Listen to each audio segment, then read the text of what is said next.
And good evening, YouTube. Welcome to the Untitled Show about nerdy stuff, where we have got a lot of stuff that has come out. Obviously, being Comic-Con week, a lot of trailers have dropped.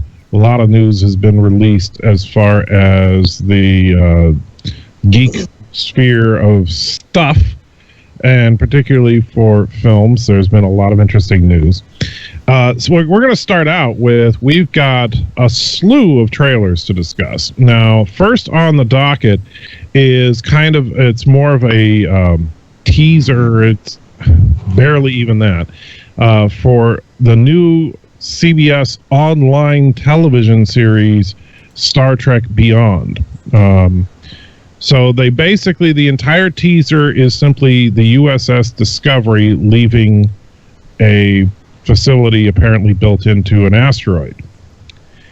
And yeah, Tim, what do you think of that? Well, we have a modified version of it if we want to play it for him. Oh, do we? Okay. Yeah. Okay. Oh, let's roll that fancy footage. Roll it down.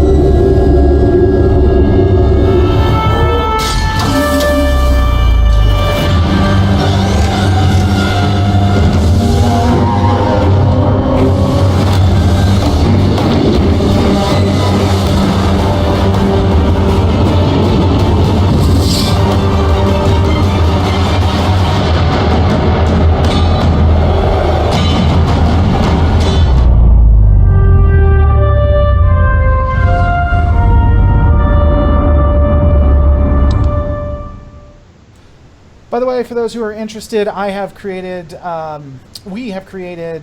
trailers for everything we're going to be discussing, but they are modified because copyright sucks. So don't get mad at me, get mad at the system. All right, go ahead, Tim. Sorry, I just played it for the people.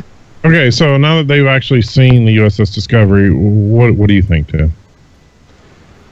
I don't know. I mean, it's pretty generic. It doesn't show much. The ship looks terrible, but I'm not even a Trekkie, and I think it looks awful. But we've discussed it. They're talking about now. Oh, it's not a finished product, so don't get upset about the fact the ship looks like garbage. You know, I would buy that if it wasn't for the fact that the entire reveal was based on seeing that ship. Yeah, I know. You know. And I remember one of the articles said, well, we only had a couple of weeks to throw this together. You know what? I could throw together a better render than that on my single home computer in a couple of days. So don't give me that, oh, we only had a couple of weeks. We only had 25 people working around the clock and supercomputers and stuff. $20 million. Yeah. It looks like it looks like an amateur. It's completely amateur. You know, we had the producer of a Star Trek fan film on our show not too long ago. Right. And his stuff looked far superior to this. I was going to say that, yeah. Yeah. I mean, and he produced it on a budget of zero.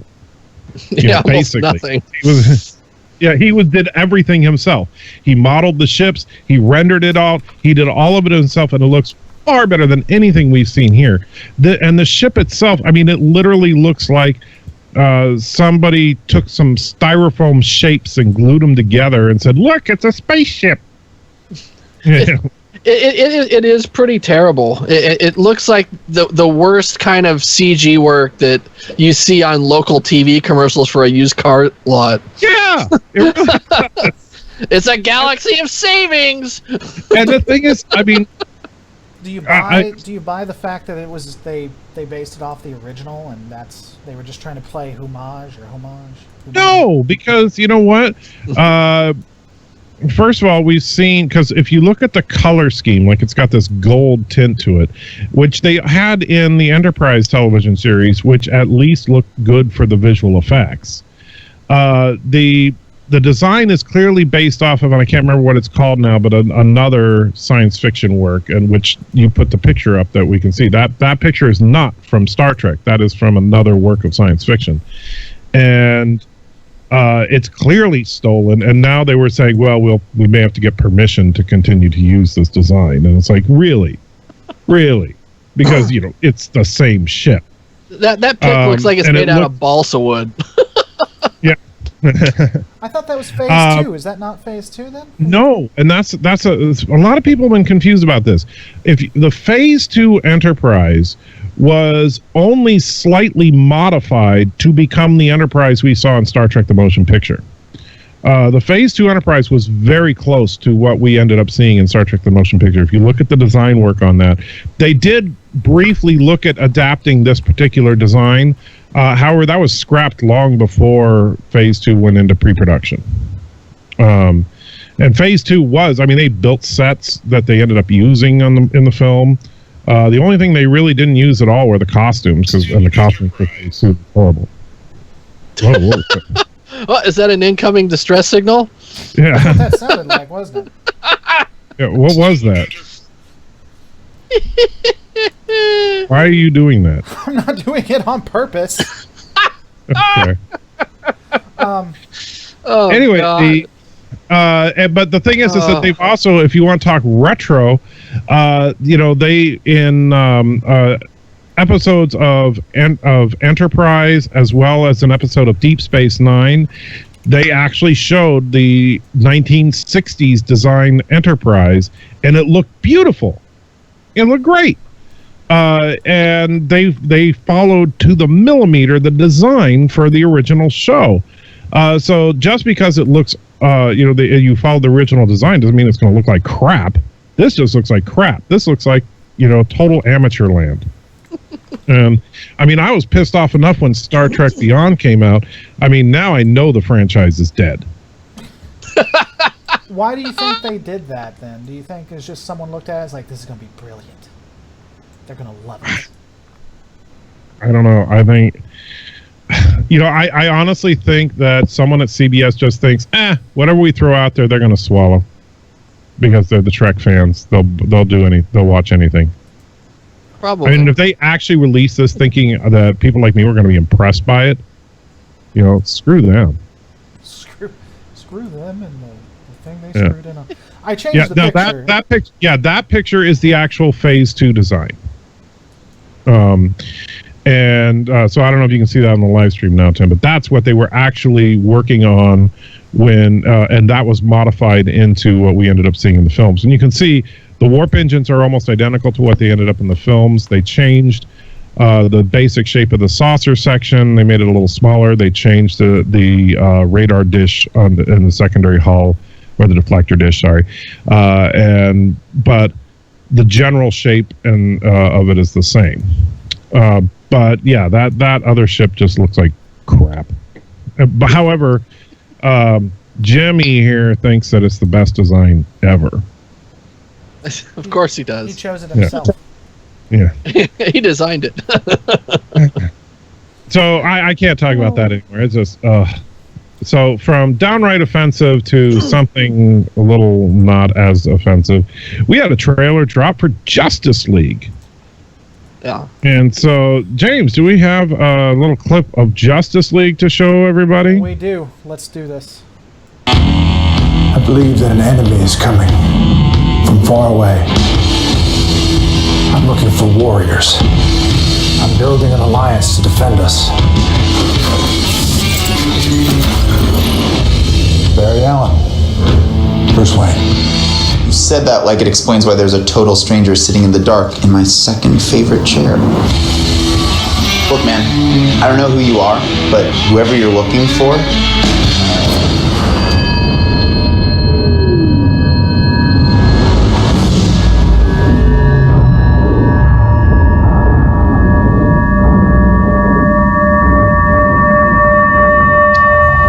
So you're fast.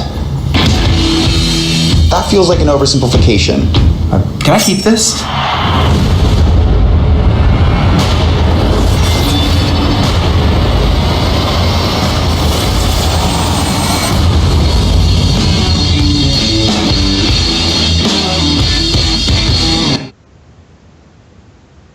Well, that was boring. I like the Flash. I gotta be honest. The more I watch it, I like the Flash character. The character of the Flash, he at least had a character, but I'm just saying, this movie literally looks like it's Bruce Wayne Talks to People, the movie. Well, you know what it is? It comes off feeling like he's Tony Stark gathering the Avengers. That's exactly what it felt like to me. Right. About the only thing I liked was in all honesty, there was two things I liked. I liked the little, "So, I hear you talk to fish" line. I thought that was funny. And I liked the interaction with him and Barry Allen. Other than that, I found this trailer to be a cure for insomnia, to be honest with you. I mean, it just feels like this is you know what? This does not feel like a massive superhero movie. This feels like a CW show. I'll have to tell you, I disagree with the Flash thing. When did Barry Allen go from being a police forensic scientist to a hipster loser who lives in his basement who has no friends? Probably about the same time that he wouldn't touch a woman's breasts to get the fire off of her because she's on fire, because he's afraid it's a little squeamish for him. That probably happened at the exact same time that we saw that.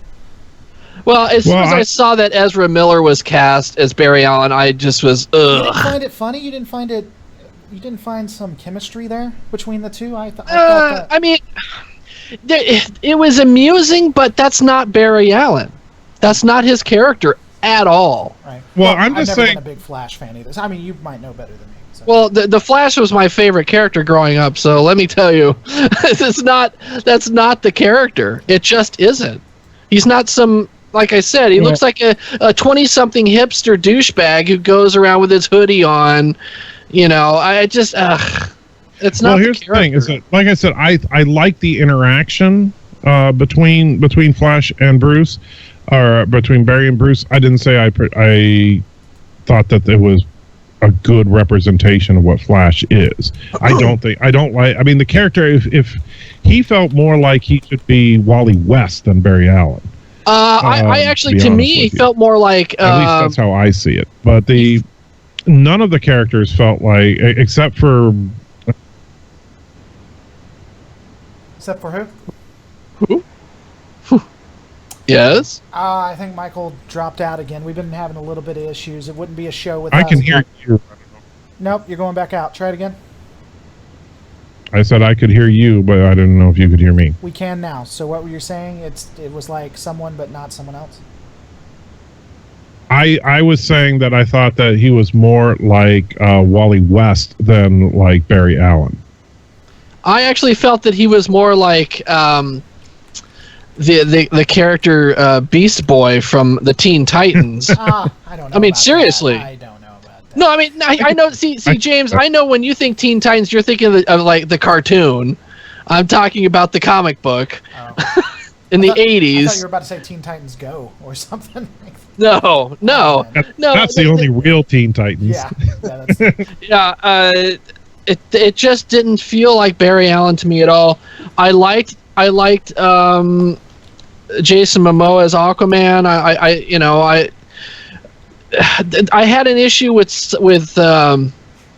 Cyborg in that the outfit, it didn't look metal, it looked plastic. Yeah, it did. And that kind of bugged me. It kind of looked like cosplay. I wish... I don't know, because we didn't really get an understanding of how he became Cyborg either. Because my understanding, Cyborg... I'm sure we did. That was in the email attachment of Batman v Superman, but you haven't watched it. I guess I need to watch. Did he actually have an accident? You see his creation in that film. Okay, so yeah. Did he have an actual... But in the movie, in the trailer, it showed him before and after. So... Right. Yeah, right. There's an accident where he almost dies, and his dad saves him by turning him into half man, half machine, basically. Right. So I think you would agree with me then, Tim, that the Justice League at best is underwhelming. Yeah, I think they could have come up with a better packaging for it, right. As far as the trailer. Think about the teaser for the Avengers. That was great. You know, in the teaser for the Avengers, they showed the Avengers back to back in that little circle in New York, and everybody was just like, yes. Oh, yeah, it was nerdgasm time. Right. In this, notice there is no single shot of the team like doing a hero move together. They show them kind of standing there going, "Oh, I thought you weren't real." Well, I am when I need to be. But there's no like hero move. And they don't really show it in this trailer, but I have seen it in other pics and everything. I loathe that Flash costume. It sucks balls. It is terrible. As somebody, like I've said, whose Flash is my favorite superhero growing up, and I've complained about the one on the CW show. At least that one, they made an effort to be similar. It's not great, but at least they put the effort out. This one's just terrible. It looks like he's wearing some wretched plastic armor. What's wrong with plastic? Yeah, I didn't get a good look at it. It looked fine to me, but I didn't get a good look at it either. I don't know. Anyway. See, that silence, it's exactly what you need when doing shows, so we need to do more of that. Yes. Well. Justice League, real dud. Did not feel like, it just didn't have any kind of excitement, didn't have any kind of heroicness. There was no sense that the Earth was in danger, except that Bruce thinks it will be. Yeah, we just see an item that's dug up in the ground, and they make no mention of the fact that it's something from Apocalypse, right. Which is like the issuing of Darkseid, even though it's not Darkseid. Yeah, it's who is it? I forget who they say the villain is supposed to be. It's it's Beowulf, right? I don't know. Yeah, I didn't get that either. It didn't talk himself. But it's related to Darkseid, who will probably be later. There's this ominous thing coming. Let's create a fan club. It's coming. So, from a complete turd produced by the DC Universe, apparently, we have what looks like could be quite a gem from the DC Universe, and that is the trailer dropped for Wonder Woman. Now, here it's kind of the opposite of what Tim and I were ranting on about the Justice League. It feels like they're really trying to honor the source material here, which surprises me. Yeah. You're the real expert on Golden Age DC, so talk to it a little bit. Well, would you like me to play the intro? Oh, yeah, go ahead. Yeah, let's see that. Play the clip. Do it.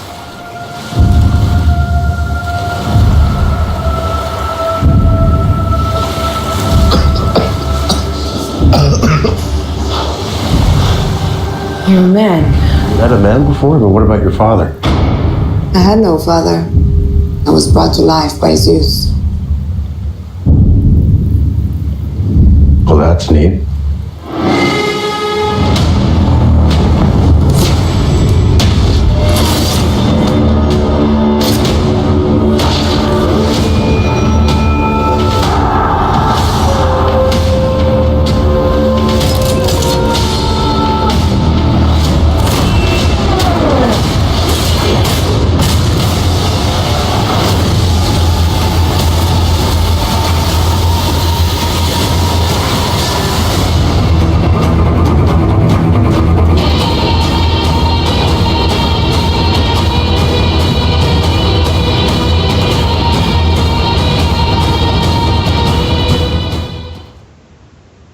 So, I mean, this trailer shows a lot of interesting things. Number one, they don't shy away from Wonder Woman's original origin story that she was created by Zeus. Which I'm amazed that they didn't back off of that. The Chris Pine, Steve Trevor seems to be a good fit, which I wasn't expecting, but I kind of liked him. This trailer, in my opinion, hits on all marks. It looks to be very much like the DC's Captain America: The First Avenger, and that's a good thing. Yeah, it's kind of got the feel of the first Thor, which was like the rich mythology that she's coming from, the fact that she was created from clay, that she doesn't actually have a biological parent per se. the character was originally World War II, and this one they're setting it in World War I, but it's a minor quibble. But I do like the fact that they've put the effort in, at least it seems from the trailer, into being pretty accurate and faithful to the comics, especially the Golden Age comics. They include Etta Candy, who was her sidekick all through the 40s and 50s, not really seen as much since. I mean, every once in a while, but it's really nice that they've come up with that and kept stuff that is to non-comic book fans obscure. And in all honesty, and I don't know what you think, but my personal opinion is that they moved it to World War I just so the people didn't think they were trying to copy Captain America. Yeah, I mean, honestly, the audience, if they can't tell the difference, they're morons. But I mean, yeah, I get it. Well, yeah, I mean, the general audience would. The one thing I liked about it, watching it, is it seemed to have a good mix, and this might be in the comic book, but it still seemed to have a good mix of like the romance or the connection, which a lot of women are going to enjoy, and the action, which a lot of guys are going to enjoy. It seemed to put those together very well. So, well, that is the core of the comics. That's the Wonder Woman, and this is where Wonder Woman was well done compared to like Supergirl or any other female superhero that had a solo type book. Is Wonder Woman was a good mix of a serious romance with her and Steve Trevor, and serious action, where she is one of the very few DC characters that can actually go toe to toe with Superman. I mean, she's one of the heavy hitters, and so she's gone up against DC's baddest bad guys and held her own. Her magical equipment that she uses is very useful. And I still love the lasso effect. I liked it in Dawn of Justice, and I liked it in this trailer. I like the fact that she comes across as a genuine warrior. My only real complaint is that Gal Gadot, while she looks perfect, she's too small physically. She's not imposing as Wonder Woman's supposed to be. But granted, that's a nitpick. That's like saying, well, it's World War I instead of World War II. But I read she served in the armed services too. I thought that was cool. She had served not for the U.S. but Israel.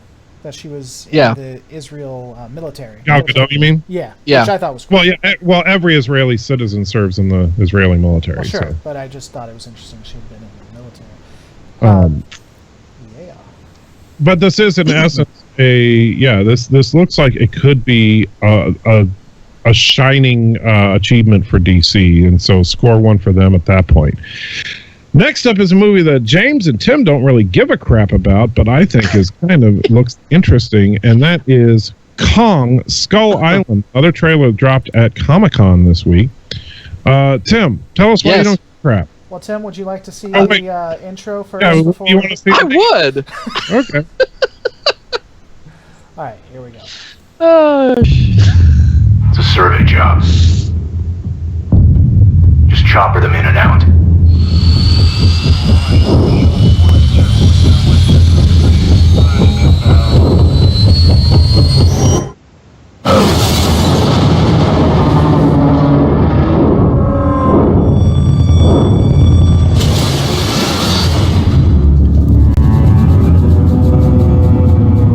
You are going to tell me everything I don't know,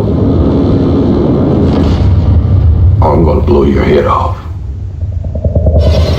Ancient species owned this earth long before mankind. I spent 30 years trying to prove the truth. Monsters exist.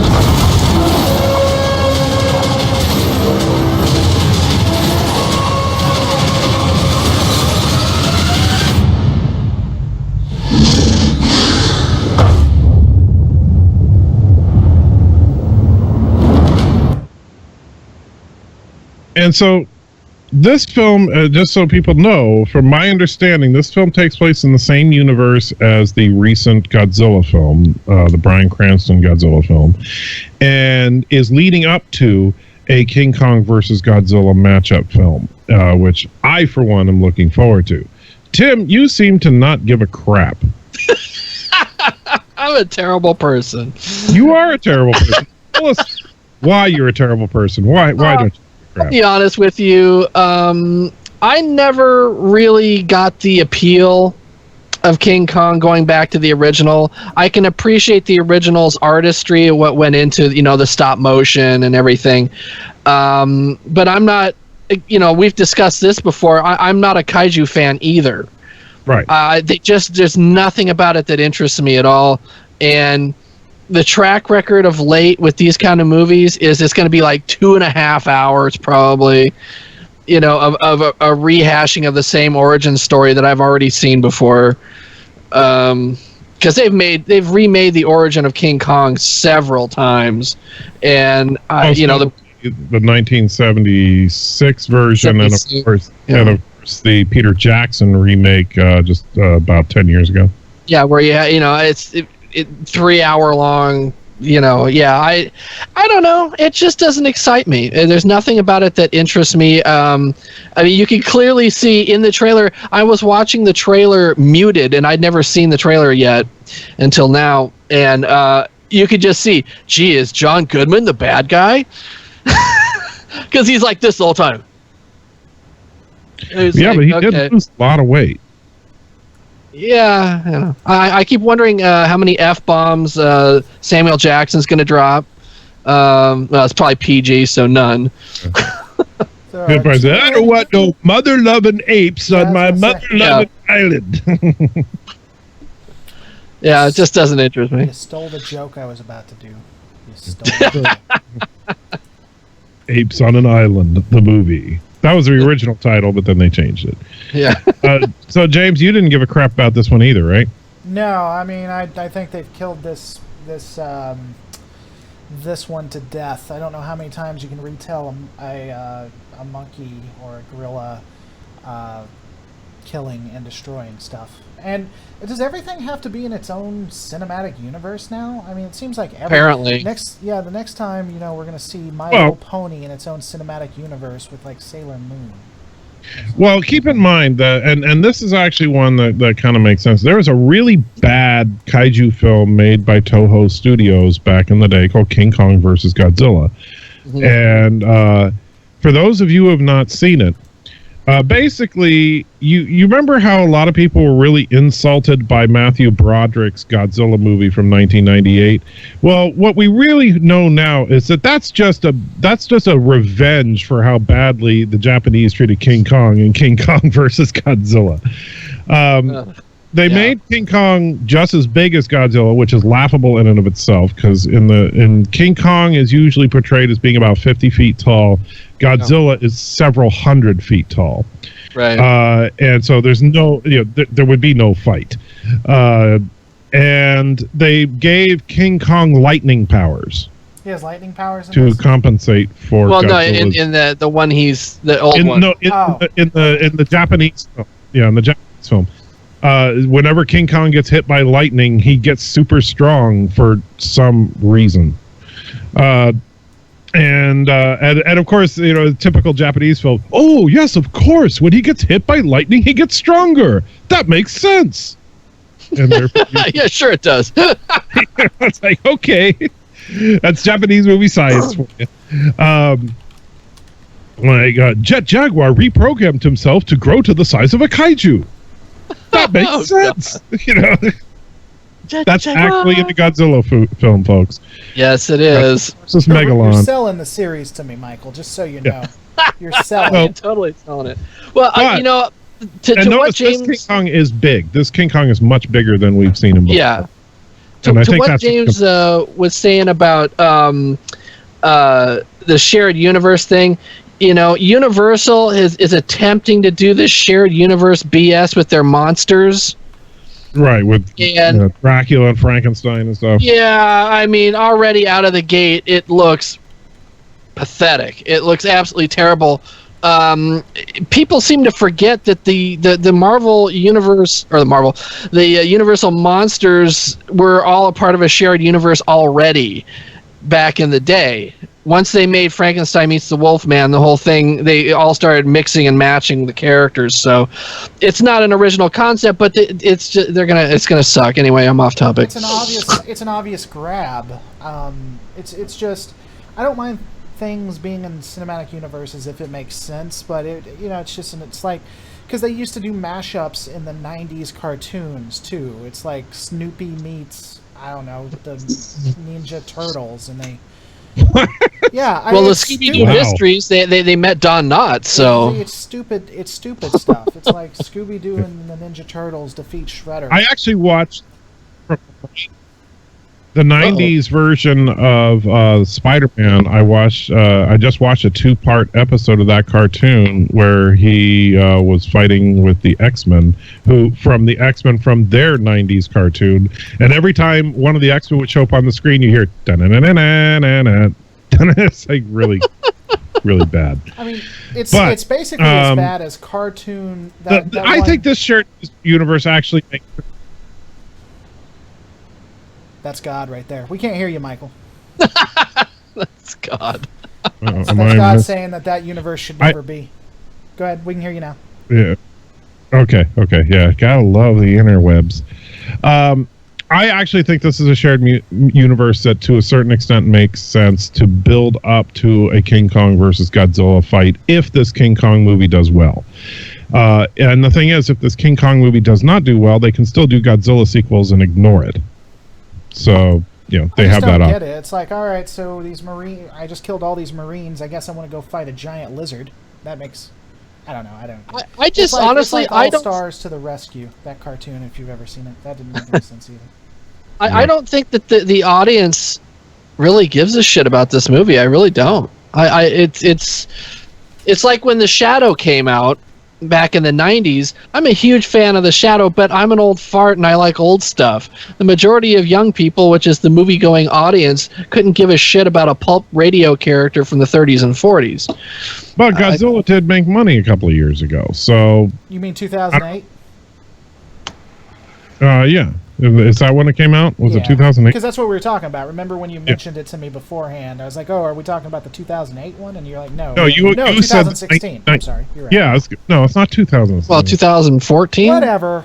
It happened in an even year. I don't know. Cranston. You were thinking of the 1998 Godzilla is the horrible one with Matthew Broderick. Yeah, that's terrible. Yeah. With all the eggs. Yeah, that one was just. That one's so bad. Let's see, Godzilla 2014. Woohoo! Yeah, I just want to check one thing here. Okay. Godzilla made about $500 million worldwide. Yeah, I think a lot of that came from China and Japan. All right. Made $200 million in the U.S., $328 overseas on a $160 million budget. So it's definitely, the money it made definitely warrants a sequel. And I think that the idea of a King Kong versus Godzilla could be fun, but we'll see. But let's go to something that I think at least Tim and I can agree is freaking awesome. The last trailer that dropped, the second trailer for Doctor Strange. Yeah, that looked amazing. I sure as hell didn't put this together 10 seconds before we went live, so I'm sure it's going to look awesome. Here we go. What if I told you the reality you know is one of many? This doesn't make any sense. Not everything does. Through the mystic arts, we harness energy and shape reality.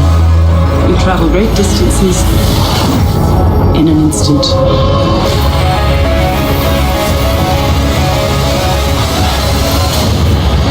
Be careful which paths you travel down, Strange. Stronger men than you have lost their way. I can't do this.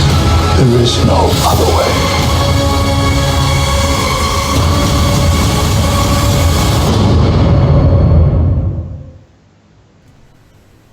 All right, so Doctor Strange. It's going to probably be a flop. What do you think, Tim?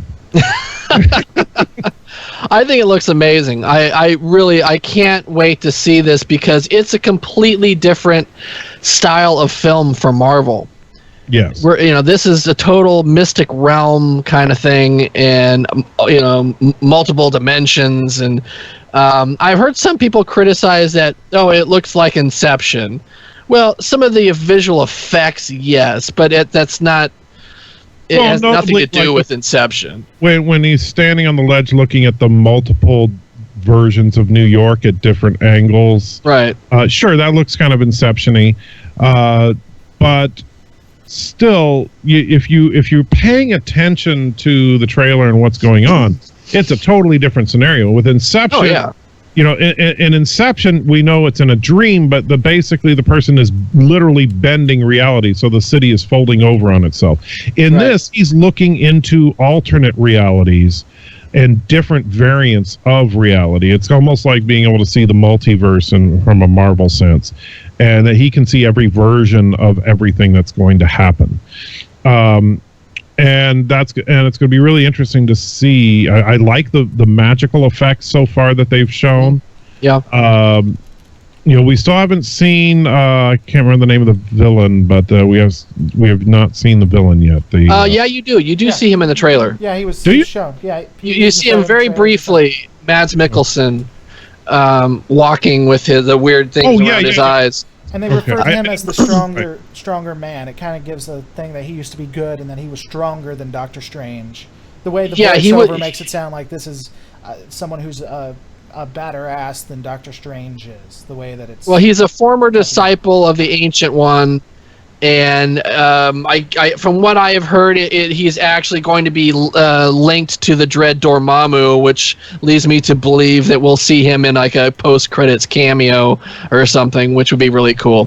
Dormammu would be interesting to see if he shows up by Infinity War too, because Dormammu could be an interesting ally or adversary to Thanos.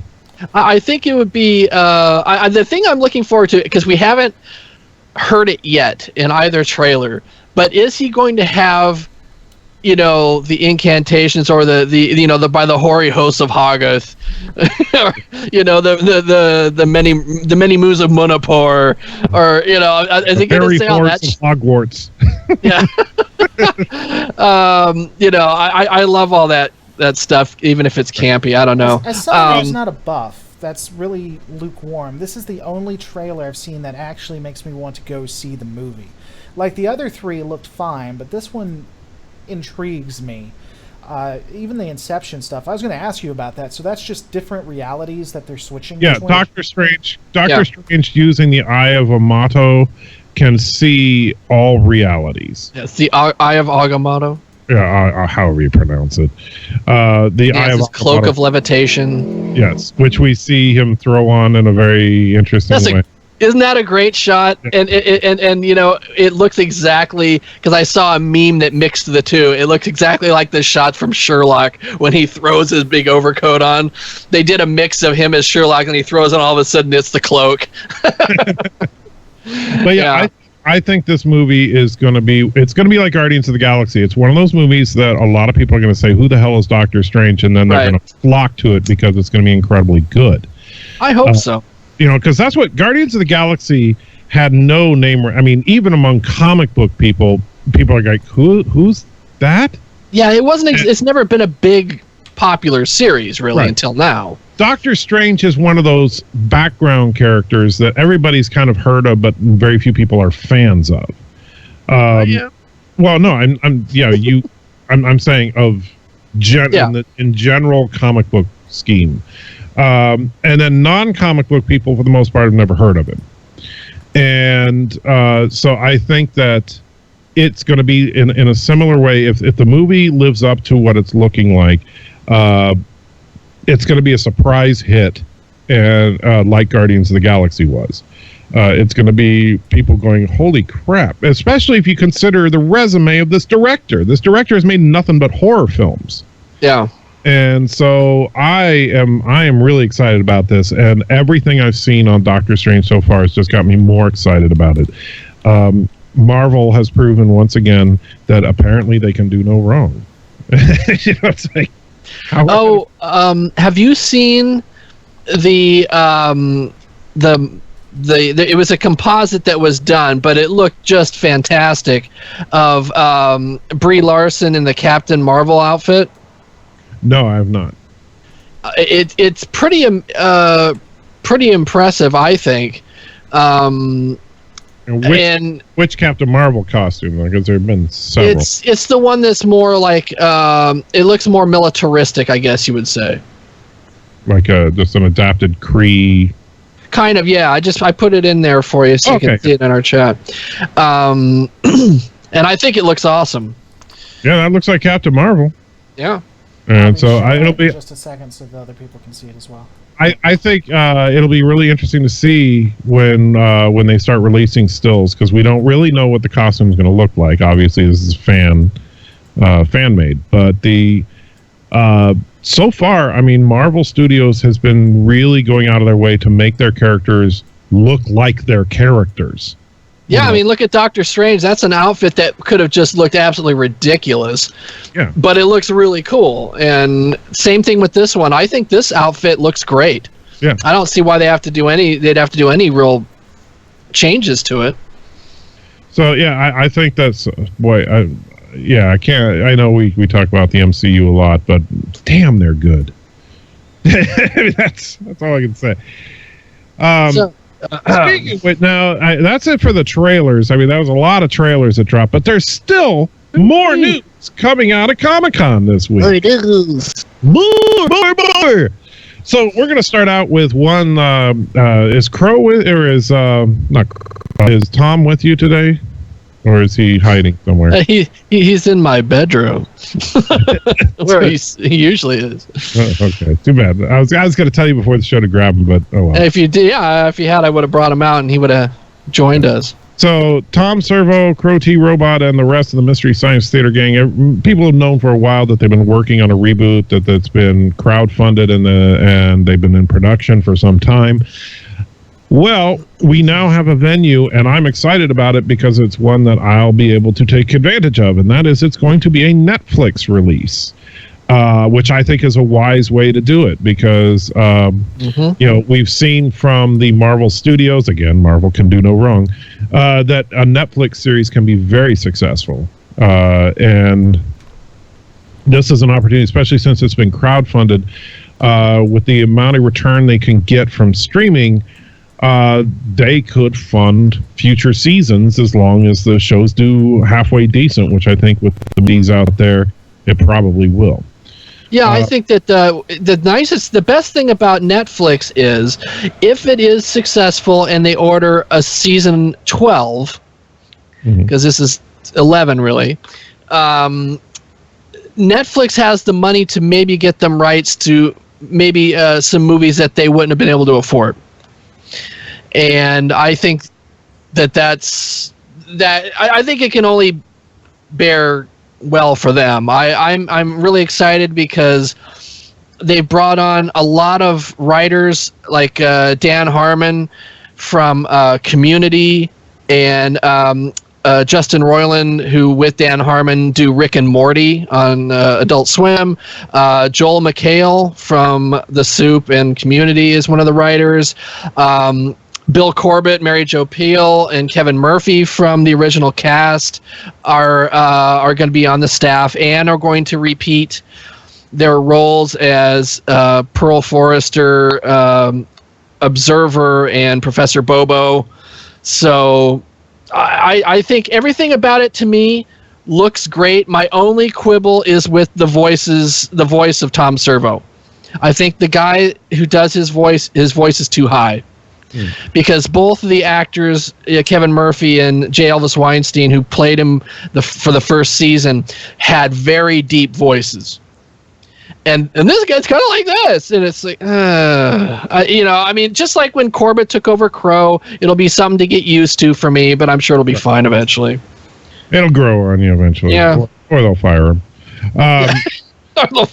In other interesting news is that we have a confirmation of a rumor that's been circulating for some time, which is that the heavy for Spider-Man Homecoming will indeed be the Vulture.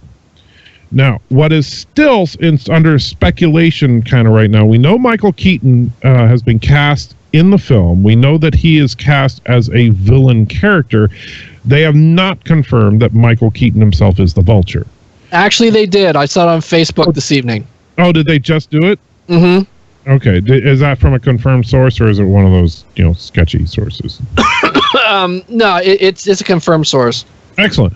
Okay, well, then in that case, that's awesome then. I think that's a great choice. Besides the fact that Michael Keaton can certainly act and has certainly shown his ability to be in superhero films, being the star of the first dark superhero film ever made. But what's also interesting is that, of course, he just came off the incredibly successful Birdman. Yes. In which he played an actor who used to play a bird-based superhero. So, yeah. But yeah, and that's a horrible picture that you put up there. You should show, James, did you see the concept art of Vulture? Because it's actually very different looking than what we've seen of Vulture in the past. I'll try to get that up though. I don't mind the look. I mean, it would have been cool if they could have made it look a little more like it, because he's like kind of an old bald guy, kind of with a kind of a big nose or whatever. But maybe it just wouldn't translate to the screen. Well, I don't know. See the picture James put up now with that horrible picture. That's just like the Birdman one. Yeah. Yeah. Yeah. So I mean, imagine if that's what Vulture looked like. It would be like. Oh God. Yeah. But no. So this new Vulture, the wings are extremely exaggeratedly large, at least according to the concept art. And that's assuming that this concept art is relatively close to what we see in the final production. But it's a unique take on it. I'll give them that. And it's now here's the thing. It would be I would say it would be uncharacteristic for Marvel to have such a departure, except that this film is technically only consulted by Marvel, and it's a Sony production. Even though Tony Stark will be in the film. And so this is going to be the first hybrid Sony Marvel film. And so it will be interesting to see how that comes out. We have an image, James? I'm still looking for it right now. I'm putting up something that at least looks a lot better than what the one thing that I have to say about the Spider-Man movies, even when they're a terrible film, and some of them are, it seems like they're, with the exception of Green Goblin, they're not content to keep recycling the same villain. Well, Spider-Man has got the most diverse villains gallery of probably any singular superhero, with the exception of maybe Batman. I mean, but the funny thing is with Batman, they really keep recycling the same character. Well, that's just it. I mean, like, how many times are you going to get the Joker? Right. I mean, he's a classic villain and everything, but at some point, it's like, you do know there's probably like 50 other Batman villains you could choose from. I mean, granted, that's the image I was looking for. Granted, not everybody is clamoring for Tweedledee and Tweedledum or Calendar Man, but there are some interesting villains in there. Like, you could actually do Tweedledee and Tweedledum and the Mad Hatter, but make them like really psychotic characters, like and do like a very demented Alice in Wonderland kind of riff. But I don't know if they would do that. But there's definitely others than the Joker that they could pick. And I like that Spider-Man, like you said, is like they're not just rehashing. Like, if you look at the Spider-Man films, the primary villain in all of them have been different. Yeah. We started out with, the only one like you said earlier, the Green Goblins appeared twice. Yeah. But we had Green Goblin in the first film, then Doc Ock, and then the primary villain in Spider-Man 3 would be Sandman. Venom. I'm saying the primary. And then an Amazing Spider-Man. It was the Lizard. Lizard, and then Electro in the second one, and now Vulture. And so it's like, that's actually really cool that we've had all these different interpretations of different villains. The biggest problem, though, is that Sony seems to always screw the pooch on the franchise when they get into sequels and try to cram too much stuff into one film.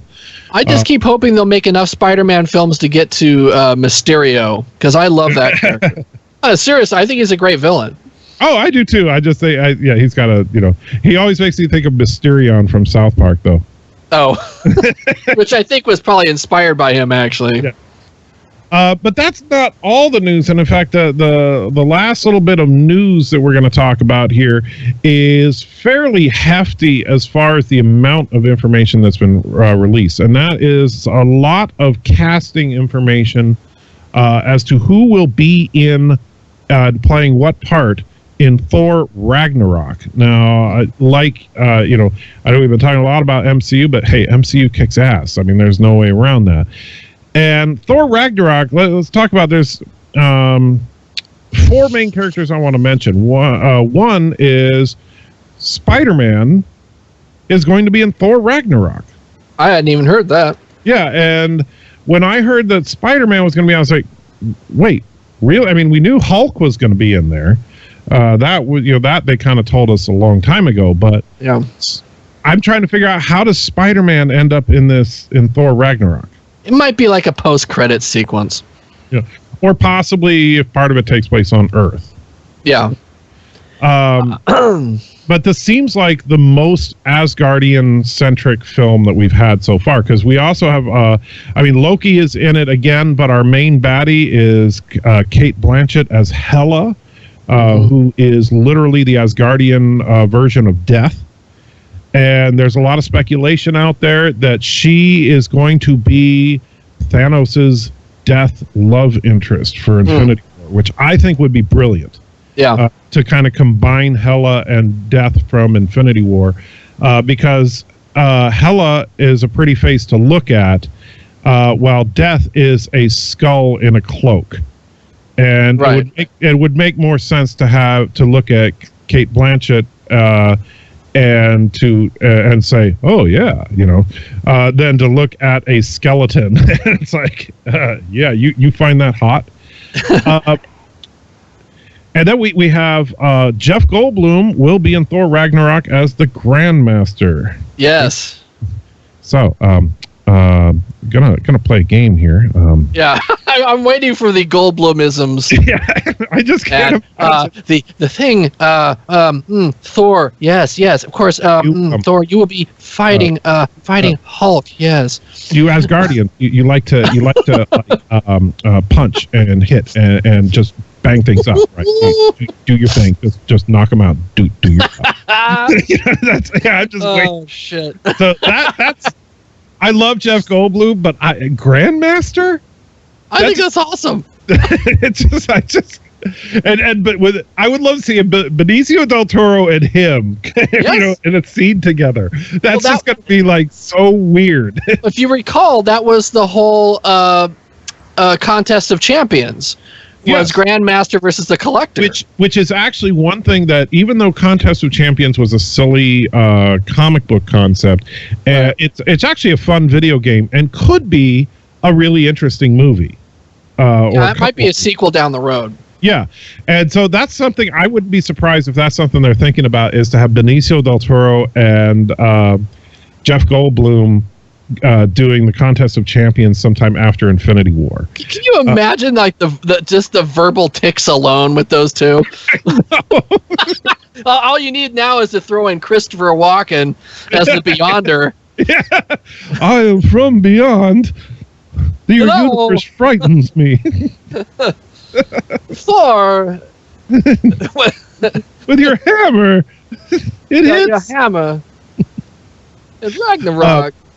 And let's not forget Carl Urban, who is the best part of every franchise he touches, is going to now be part of the MCU. He's going to be playing Scourge, an Asgardian known as the Executioner. Now, neither you nor me know a lot about Scourge the Executioner. I don't know if you can see the picture James posted. There's actually a picture of Scourge next to Carl's face. But, actually, I think about Carl Urban he was actually a good part of what was otherwise a fairly crappy movie, The Chronicles of Riddick. That kind of makes me think of what we may expect out of Scourge. Do you remember him in Chronicles of Riddick? No, not really. Okay, he was actually... I haven't seen that in a long time. Yeah. He was the right-hand man of the main baddie. And he was trying to betray him the whole time and he had a mohawk kind of thing going. But anyway, so Carl Urban, what a chameleon of an actor. I mean, so he can play a badass like Dredd. He can play a complete wimp like Dr. McCoy, and be very convincing in both. And so I'm looking forward to seeing him as an Asgardian. He also played Cupid in Xena. Yeah. Thanks for ruining our day, James. Sure. And one other little piece of news on Thor Ragnarok is, and for me, this is a whole lot of meh. But they made a big stink out of it, and I know there are some fans that go all bananas over this, and that is that they confirmed the Hulk will be wearing the Planet Hulk armor in the film. I bet that looks cool. I've seen the armor. Yeah, the armor itself, I don't have a problem with that, but the thing I don't want is a Planet Hulk movie. Oh, I don't either. Right. And if they simply incorporate that armor into it as kind of an homage to Planet Hulk, because, if you look at what we're looking at with Ragnarok, where we're looking at the destruction of Asgard, the death of Odin, an all-out war involving Death herself, and of course the Grandmaster. If you consider the scale of all that, to have Hulk in the middle of that wearing armor, which means that he would be in full-on Hulk mode for a large portion of time, that actually could be really interesting to see him fighting alongside of the Warriors 3 and Thor. If, however, it's supposed to be some kind of spin-off to a Planet Hulk movie, not interested. So that's going to wrap it up for the news portion of the programming. But now, Tim and I wish to talk to you about turning off the lights. Remember, save electricity and allow demons to come into your life. Turn off the lights and don't be afraid of the dark. So, we are talking about the film Lights Out, which is the rip-roaring comedy. Yeah. The latest from Paul Feig and Melissa McCarthy. I have to say, we start out, the Lights Out surprised me because it is actually a very interesting original film based on a short film, of course, by the same director. The concept is basically that there's a demonic force that can only, it's kind of like weeping angels from Doctor Who. They can only move if they're not in the light, if you can't see them, basically. And so they're permanently shadows. And I don't want to do a full spoiler review because even though I figured out what the monster was before the end of the film, I thought it was really clever. And I like that. But what was your general impression of Lights Out? I really enjoyed it. It was, again, it's a fairly original idea, and even though I've railed against jump scares as being the lowest form of horror shtick, and this does rely on it a lot, it changes it up so much and so often. The way it's done it's really creative and well done and interesting. I really like the performances in this. I think that the not the lead actress, not the daughter, but the mother. Mm-hmm. I think that she was great. She's been in a lot of stuff, but God, her name is escaping me for some reason. But she's a really, really good actress, and she could have, done this as a paycheck kind of movie, absolutely. But she doesn't. Maria Bello, that's her name. And she's great. Her story is really sad. And I think that the daughter and the son and even the boyfriend, I think they all do a great job, because it's really a small cast. It's a pretty small cast. It's an intimate film. Is what? It's an intimate film. I mean, you get to know these people a lot. You get into their personal lives a lot in this film. Yeah, and it's only 81 minutes. Like I discussed this on my podcast, and that is there's no fat on the bone on this. This is it's lean and mean. It gets to the point. The thrills that happen are fairly close together. There's not a lot of downtime in this, and there's some great creative use of a black light near the end, and I loved the solution of this film, and it's one of the few. And this is one of the things the only thing I will say, and it's not really a spoiler per se, but it's one of the few modern horror films that has a happy ending. It doesn't pull the sequel setup bullshit that so many movies do. This is the first horror film I've seen in a long time. Well, I'd say, I don't think the Conjuring films really did it either, other than leave things open for future adventures. But they didn't go out of their way at the end of the film to say, "Aha, the demon's still there. It's gonna get you." Yeah, it didn't end with them 1 year later, and then oh no, it's still here, even though we totally destroyed it. The way that this demon comes into existence could mean there are others like it out there. So you could do a Lights Out 2 where someone else goes through something very similar, or perhaps if there's certain genetic factors involved, happens to some of the same characters later in life. The sequel's already been greenlit because of the big profit that it's made so far. So, however, whatever happens, it will not be the same demon as from the first film. Right, the demon is done. And I like that. I like that a lot in that it felt like such a rare thing in horror these days. Like I said, The Conjuring to me is an exception in this, is that it felt like a complete story. It didn't feel like, it's just chapter 1, and how many sequels can we get out of it? I would say until probably around the time of the original Night of the Living Dead, horror movies almost always ended with a happy ending. Mm-hmm. And then after that, all through the 70s, 80s, 90s to the present, it's been cynicism rules.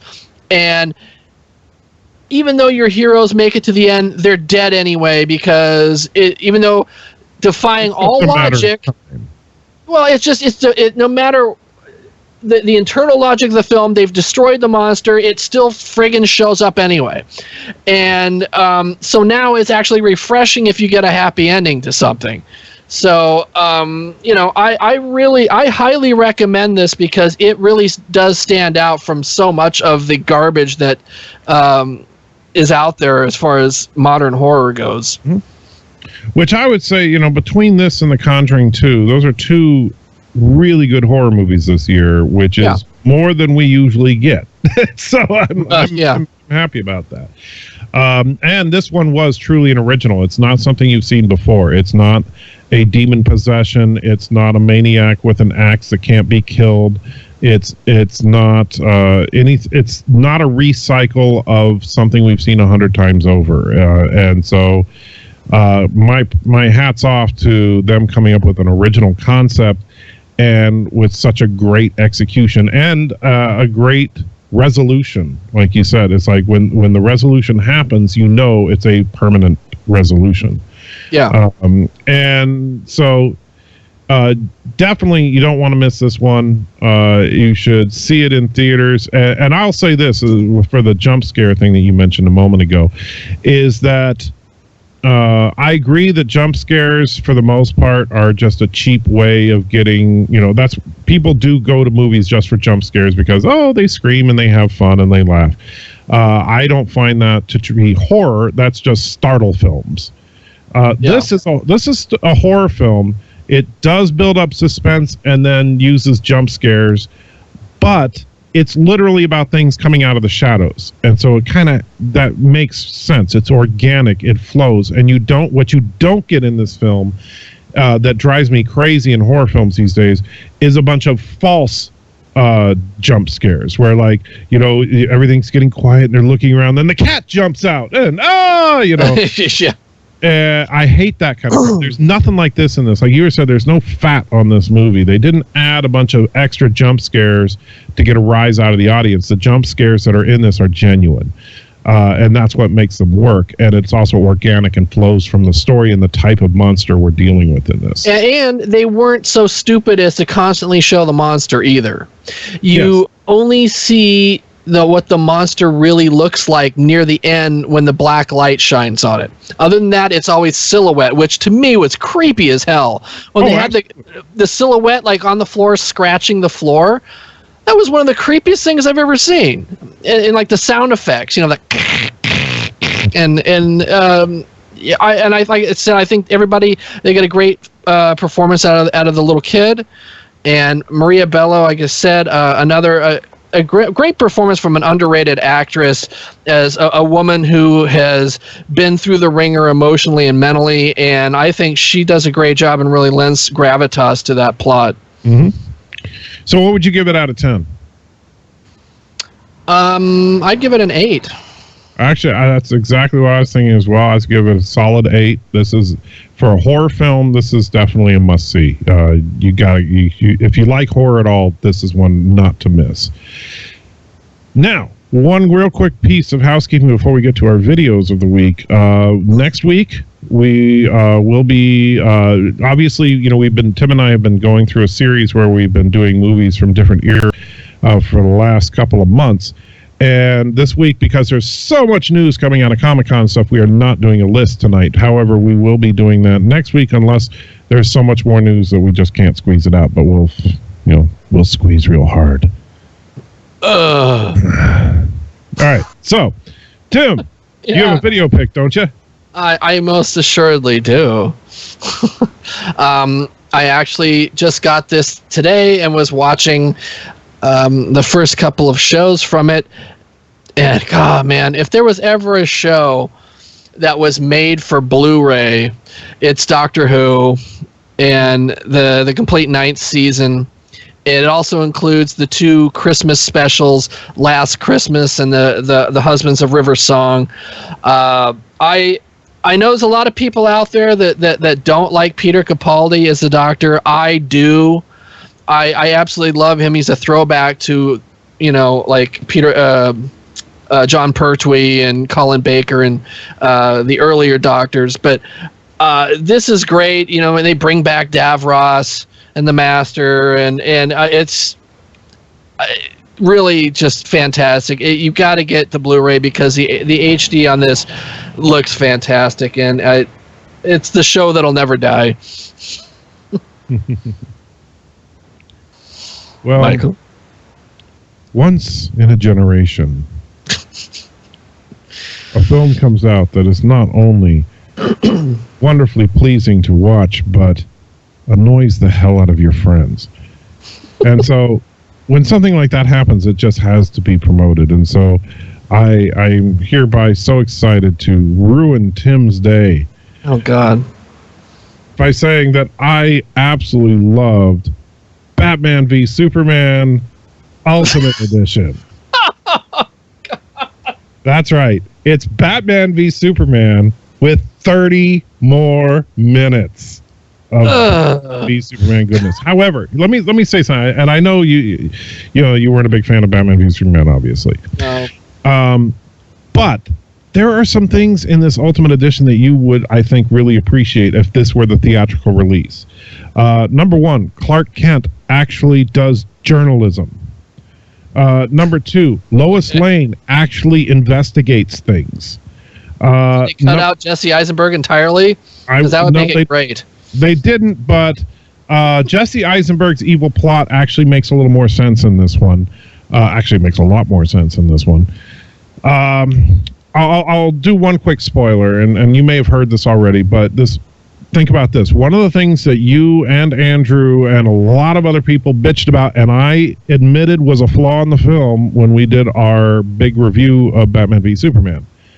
How the hell did they frame Superman by shooting a bunch of people in the desert? That doesn't make any sense, right? And it didn't.